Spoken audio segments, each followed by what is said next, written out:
माना कि जहाँ को ना गुलजार कर सके, कुछ खार कम तो कर गए गुजरे जिधर से हम। बेशक इंसान की ज़िंदगी का अगर ये नज़रिया है, सबके लिए कुछ करने का जज्बा है, तो यकीन मानिए इंसान की ज़िंदगी कामयाब हो सकती है।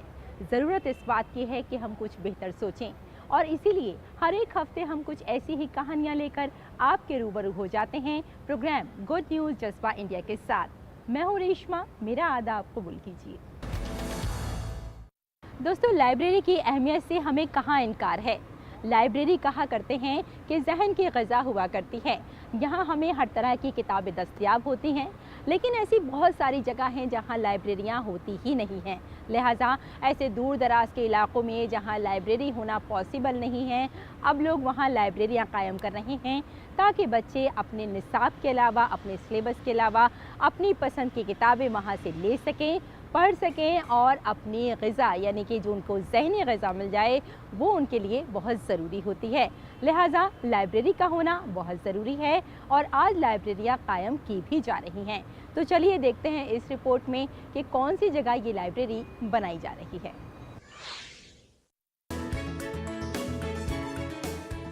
चुंगाजन आसाम के गोलाघाट जिले के धनसिरी सब डिवीज़न के तहत एक दूर उफ्तादा इलाका है। ये आसाम नागालैंड सरहद के करीब वाक़ है। इस गुर्बत ज़दा इलाके में तलबा के लिए एक बड़ी परेशानी लाइब्रेरी का ना होना था। वो तलबा जो अपने स्कूल के निसाब से बाहर की किताबें पढ़ना चाहते हैं, लेकिन उनके पास खरीदने के लिए इतने पैसे नहीं थे कि वो हमेशा लाइब्रेरी का ख्वाब देखें। ऐसे में प्रांतोष दास फाउंडेशन ने धनसिरी पुलिस की मदद से तलबा की जरूरत को पूरा करने और लोगों को किताबें पढ़ने की तरकीब देने के लिए एक अनोखा कदम उठाया है। इन्होंने 2 स्ट्रीट लाइब्रेरियां कायम की, एक चुंगाजन में और दूसरी इसी सब डिवीजन के तहत सरू पथार में। दोनों लाइब्रेरियां मुतालिका इलाके की मरकजी सड़कों के अलावा अवामी मकामात पर वाक़ हैं। लोग इन किताबों को ज्यादा से ज्यादा 10 दिन तक पढ़ने के लिए ले जा सकते हैं। ये सहूलत मुफ्त दस्तयाब है ताकि जरूरतमंद तलबा की मदद की जा सके। करीबी दुकानों के मालिकान जारी करदा और वापस की जाने वाली किताबों के रजिस्टर इंदराज रखकर लाइब्रेरी की देखभाल करते हैं। मुकामी लोगों ने इस इक़दाम को सराहा है तो तलबा भी बेहद खुश हैं, क्योंकि उन्हें अपनी दिलचस्पी की किताबें मुफ्त पढ़ने के लिए मिल रही हैं। ये आपका स्ट्रीट लाइब्रेरी का है। इससे जो इधर का जो बच्चे हैं, स्टूडेंट्स हैं, जो ये सब किताब सब खरीद नहीं सकते, सब इतनी इधर थोड़ा महंगा भी किताब है ना, नॉवेल है आपका, ये सब वो यहाँ आकर यहाँ पर सब पढ़ सकते हैं। इधर आपका कॉम्पिटिटिव एग्ज़ाम से लेकर नॉवेल, उसके बाद आपका चिल्ड्रन बुक, स्टोरी बुक, सब कुछ ही है। रेस्पॉन्स बहुत अच्छा है। रिकॉर्ड बुक, इस पर आपका नाम, किताब का नाम, कब लिया और आपका फ़ोन नंबर ये देना पड़ता है। जब रिटर्न करेंगे उसमें आपका रिटर्न डेट लिख देने से हो जाता है। हमारा ये असम नागालैंड का एरिया है। इधर ये पुथीभराल से हमारा गांव अंचल का बहुत ही लाभ होगा। ये लगाना से पढ़ने में आगे बढ़ सकते हैं। मैंने इस पुस्तकालय से पंचतंत्र की कहानियों पर एक पुस्तक ली है। मेरा मानना है कि किताबें पढ़ने से हम नई चीजें सीखेंगे और ज्ञान प्राप्त करेंगे।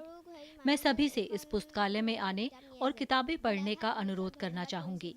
मैं हमारे गांव में इसे स्थापित करने के लिए प्रांतोष दास फाउंडेशन के लोगों और गोलाघाट पुलिस को भी धन्यवाद देती हूँ। लाइब्रेरियों में मुख्तलिफ मौज़ूआत पर किताबें होती हैं जो बूढ़े लोगों को भी अपनी तरफ मुतवज्जे करती हैं। इस इक़दाम के जरिए कोशिश की गई है कि किताबों की रसाई उन लोगों तक की जाए, खास तौर पर ऐसे तलबा जो किताबें खरीदने के काबिल नहीं हैं। हमने इसको एकदम मिडिल ऑफ द स्ट्रीट पे रखा हुआ है ताकि कोई भी चलता हुआ आदमी कोई शॉपिंग करने निकला है तो के बुक्स देख के मतलब अपनी तरफ से बुक इशू करके पढ़ाई कर सकता है। और ये इसको ऐसे ही हमने एक लाइब्रेरी सारू पथार एरिया में भी खोली हुई है और हम लोग का प्लान है कि ऐसे करते करते हर पुलिस स्टेशन एरिया में कम से कम एक स्ट्रीट लाइब्रेरी हो। यहाँ पे हमने अलग अलग एज ग्रुप के हिसाब से रखा है। जैसे स्मॉल स्टूडेंट्स के लिए हमने स्टोरी बुक्स वगैरह रखी है, जो बाकी लोग हैं उनके लिए हमने इंग्लिश लैंग्वेज लर्निंग के लिए बुक्स रखी है, कंपटीशन के लिए भी जनरल नॉलेज और रीजनिंग की बुक्स रखी है ताकि हर एज ग्रुप के लोग इस चीज़ का लाभ उठा पाए। किताबें पढ़ने की आदत नौजवान नस्ल को अपनी ख्वाहिशात की तकमील में मदद दे सकती है और इससे बिलवास्ता तौर पर जराइम की शरह को कम करने में मदद मिल सकती है। गोलाघाट पुलिस चाहती है कि हर थाने के नीचे कम से कम एक ऐसी स्ट्रीट लाइब्रेरी होनी चाहिए ताकि नौजवान किताबों से अपना रिश्ता बरकरार रखें। Bureau report, DD news.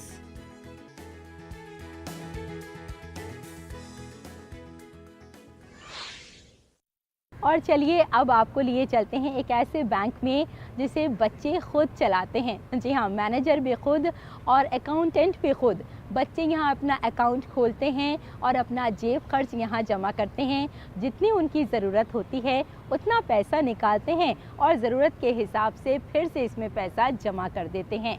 तो ये कहा जा सकता है कि अगर बच्चों में बचपन से ही बचत की आदत डाल दी जाए तो वो अपनी ज़िंदगी संवार सकते हैं। अब आप सोचेंगे कि आखिर ये आदत उनके अंदर कैसे आई, ये आइडिया किसका था? तो आपको बता देते हैं कि ये आइडिया उनके उस्तादों का था। उनके टीचर्स ने उनके अंदर ये आदत डाली और कमाल की बात ये है कि ये टीचर्स इन बच्चों को इंटरेस्ट भी देते हैं। कैसे होता है ये सब काम, आइए जानते हैं इस रिपोर्ट में।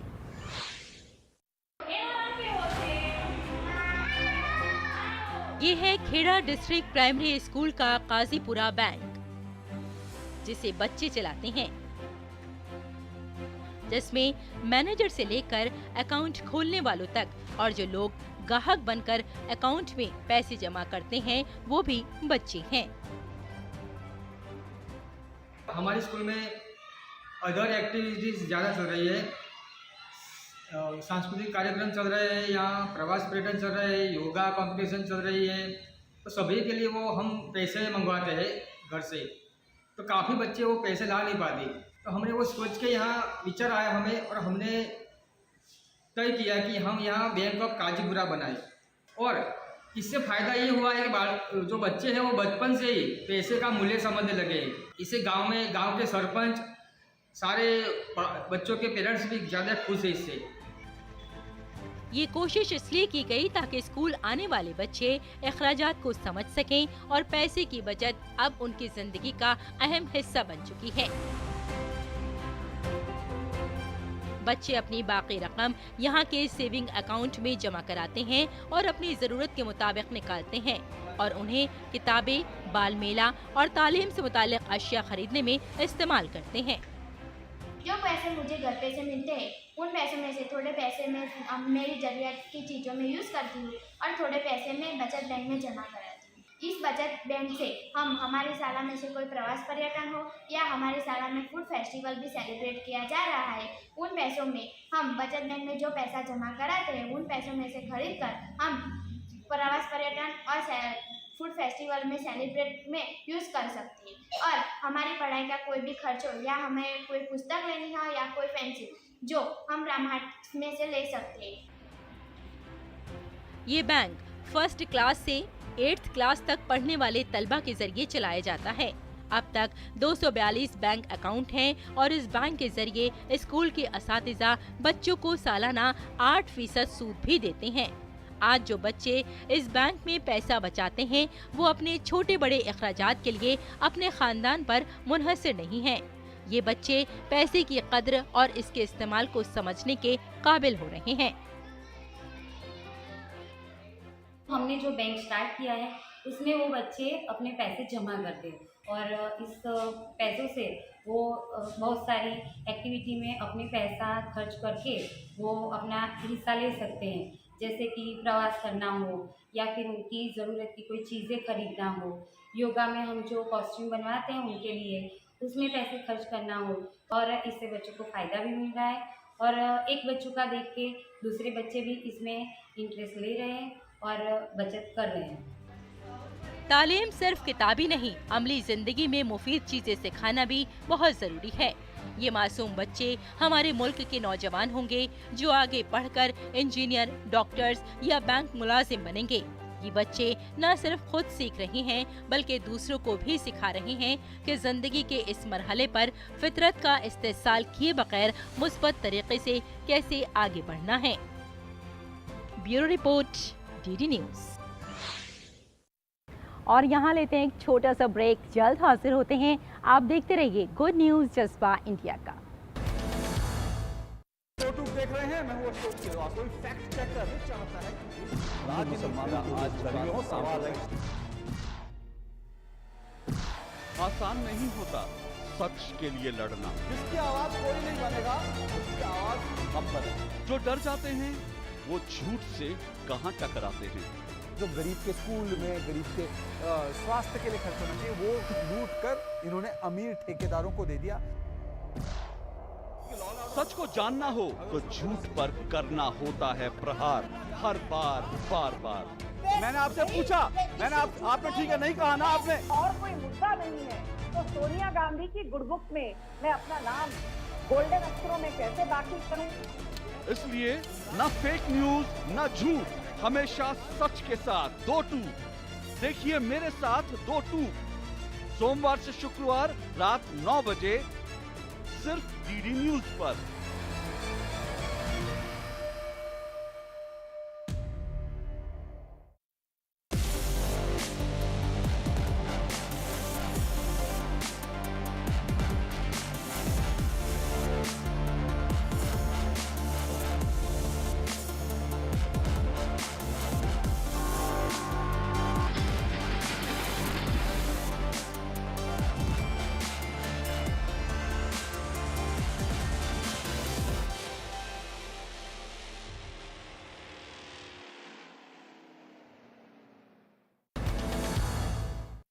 और चलिए अब आपको ले चलते हैं एक ऐसी गौशाला में जहां आपको जाकर ये एहसास होगा कि गायों का इलाज और उनकी देखभाल ठीक उसी तरह की जाती है जिस तरह से इंसानों की जाती है।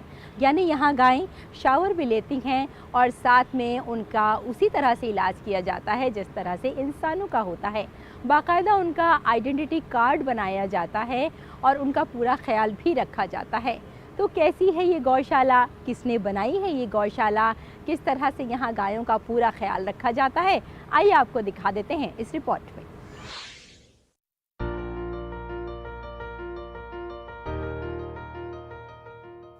चित्रकूट में कायम सदगुरु सेवा संघ के गौशाला में गायों की खिदमत लगन के साथ की जाती है। सदगुरु सेवा संघ की इस गौशाला में गायें भी आम इंसानों की तरह शावर से नहाती हैं। यहाँ गाय को बीमारी की सूरत में बेहतरीन इलाज मिलता है। गाय की देखभाल के लिए गौशाला में 15 मुख्तलिफ शेड बनाए गए हैं। इसके साथ ही शायकीन के लिए गर्मियों और सर्दियों में सर्दी की लहरों से बचाने के लिए अलाव से बचाव के इंतजाम भी किए गए हैं। गायों के इलाज के लिए एक शानदार अस्पताल है और जख्मी गायों के इलाज के लिए गाय वाहनी और स्ट्रेचर का भी इंतजाम है। एक आम शहरी की तरह यहाँ की हर गाय का अपना शनाख्ती कार्ड है। यहाँ गाय की भी वही डिजिटल शनाख्त है जो मुल्क के आम शहरी की आधार कार्ड के जरिए होती है। यहाँ हजारों गायें रहती हैं और आप सिर्फ एक क्लिक से तमाम मालूमात हासिल कर सकते हैं। ट्रस्ट ने एक खुसूसी इंटरनेट पर मबनी सॉफ्टवेयर तैयार किया है और गौ सेवा केंद्र के तमाम गाय की नस्ल का डेटाबेस तैयार किया है, जिस पर गाय की नस्ल, उम्र और वजन के बारे में तमाम मालूमात दस्तयाब हैं। जो घायल गाय रहती हैं जैसे बाहर से हैं तो उनको क्या करते हैं, हमारी एक मशीन है ना, लिफ्टिंग गाड़ी है, उसमें क्या है 2 आदमी जाते हैं, उसको लिफ्ट करके यहाँ ले आते हैं। फिर हमारी पूरी टीम है उसको ऑब्जर्व करती है क्या कैसे उसको चोट लगी, कहाँ चोट लगी है। तो फिर उनको क्या करते हैं कि हमारे पास एक ट्रीटमेंट देते हैं। जो ट्रीटमेंट देते हैं इसके बाद हम क्या करते हैं, एक झूला है हमारे पास, उस झूले में क्या है उस जानवर को क्या है लटका देते हैं, जिससे कि क्या हो कि उसमें जैसे जानवर का वजन ज़्यादा होता है तो एक तरफ यदि बैठी रहेगी तो क्या होगी, नर्व में क्या होगी, नर्व में एक पैरालिसिस हो जाएगी। पैरालिसिस हो जाएगी तो भविष्य में फिर खड़ी नहीं हो पाएगी। तो क्या करते हैं अपन झूले में लटका देते हैं और उसकी मसाज भी बीच बीच में करते हैं, दवा देते रहते हैं, है ना, और गाड़ी को चलाते रहते हैं बीच बीच में, तो वो जानवर भी थोड़ा मूवमेंट होता रहता है। गाय की खिदमत का ये काम पिछले 30 सालों से मुसलसल जारी है। इब्तदाई दौर में गाय की खिदमत के लिए कच्चे बाड़े बनाए गए थे और वहाँ मवेशियों को रखा जाता था। साल भर में गाय की खिदमत के लिए जो भी खर्च होता है वो मुल्क और बैरून मुल्क मुकीम गुरु भाइयों और बहनों की माली इमदाद से पूरा किया जाता है। गाय के लिए साल में 2 बार मुख्तलिफ पकवानों के गौ अन्नकूट तैयार किए जाते हैं। गौशाला में गायों की खिदमत के लिए 30 गौ सेवकों को मुकर्रर किया गया है। इनमें 20 गाय के खादिम और 6 जानवरों के डॉक्टर्स शामिल हैं। गाय के गोबर और गौमूत्र से तैयार करदा मसनूआत गौशाला में फरोख्त की जाती हैं। गौ सेवा केंद्र में ही गमले, अगरबत्ती, गौमूत्र के अर्क, गाय की लकड़ी या फिर फिनाइल, खाद वगैरह या धूप वगैरह भी तैयार की जाती है, जो कि माहौलियाती नुक्ता नजर से भी बहुत अहम है। गाय की खिदमत के लिए कायम की गई ये गौशाला खिदमत और सकाफत से मोहब्बत की अलामत है। Bureau report, DD news.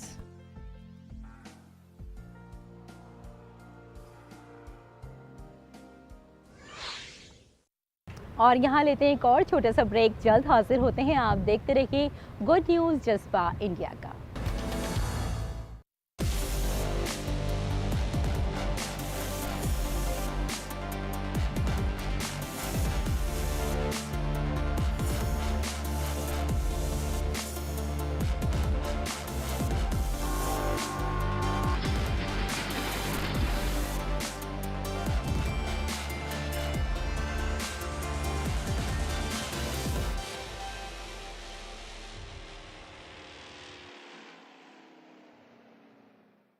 देख रहे हैं, मैं हूं अशोक सिलवा। कोई फैक्ट चेकर चाहता है कि राज्य मुसलमानों आज लड़ाइयों सवाल है।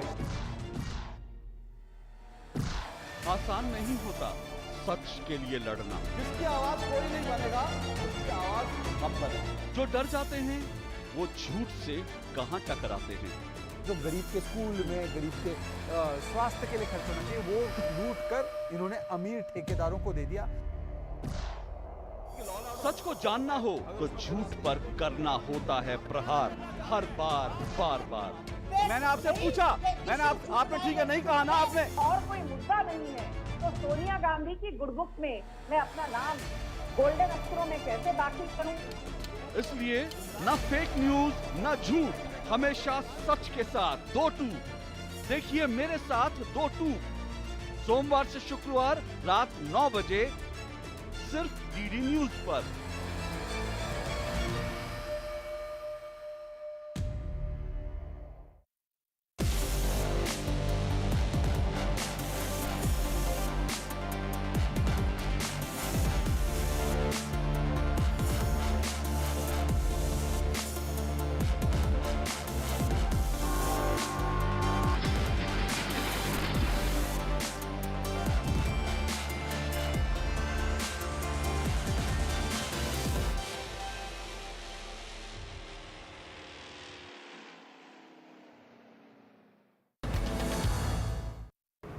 और आइए अब चलते हैं गुरु कृपा रेस्टोरेंट। इस रेस्टोरेंट की एक ख़ास बात यह है कि यहाँ हफ्ते में एक दिन बसारत से महरूम बच्चों को बुलाया जाता है, यानी जो बच्चे देख नहीं पाते उनके लिए इस रेस्तरां के मालिक ने एक मेन्यू कार्ड तैयार किया है ब्रेल लिपि में, यानी बच्चे खुद ही अपना ऑर्डर देते हैं और वहाँ बैठकर एंजॉय करते हैं।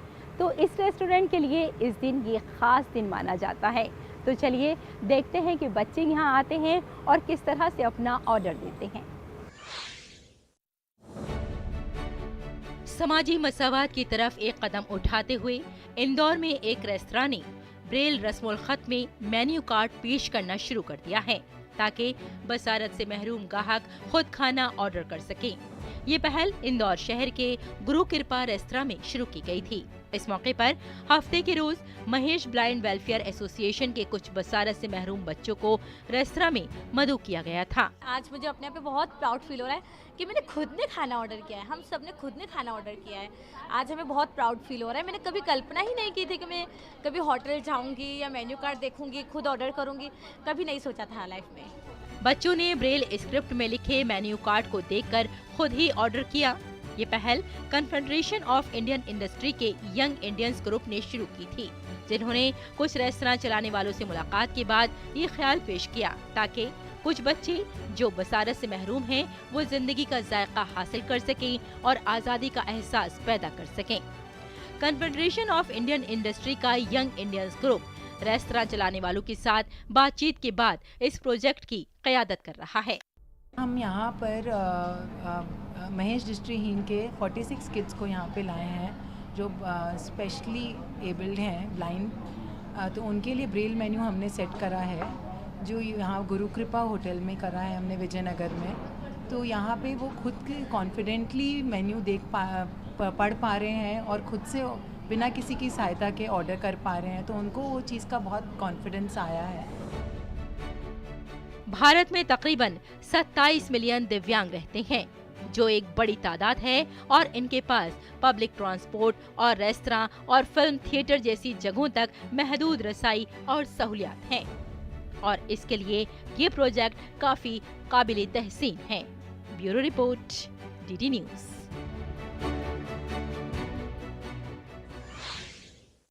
तो देखा आपने हमारे आसपास किस कदर खूबसूरत कहानियाँ बिखरी होती हैं। ज़रूरत इस बात की है कि हम इन कहानियों से कहीं ना कहीं तरग़ीब हासिल करें, अच्छी बातों को अपनी ज़िंदगी में शामिल करें, न सिर्फ अपनी ज़िंदगी बदलें बल्कि अपने आसपास के जितने भी लोग हैं उनकी ज़िंदगी में भी मुस्बत ख़यालात के साथ हम आगे बढ़ते चले जाएं, तभी हम एक बेहतर ज़िंदगी गुजार सकते हैं। इसीलिए हर एक हफ़्ते हम आपके खिदमत में कुछ ऐसी ही कहानियाँ लेकर हाजिर हो जाते हैं। आज बस इतना ही, लेकिन जाने से पहले हम आपसे इतना ज़रूर कहेंगे कि अपने चेहरे पर एक मुस्कुराहट रखिएगा, क्योंकि जब आप मुस्कुराते हैं तो दूसरों को मुस्कुराने का सबब दे जाते हैं। इसी के साथ bye bye and take care.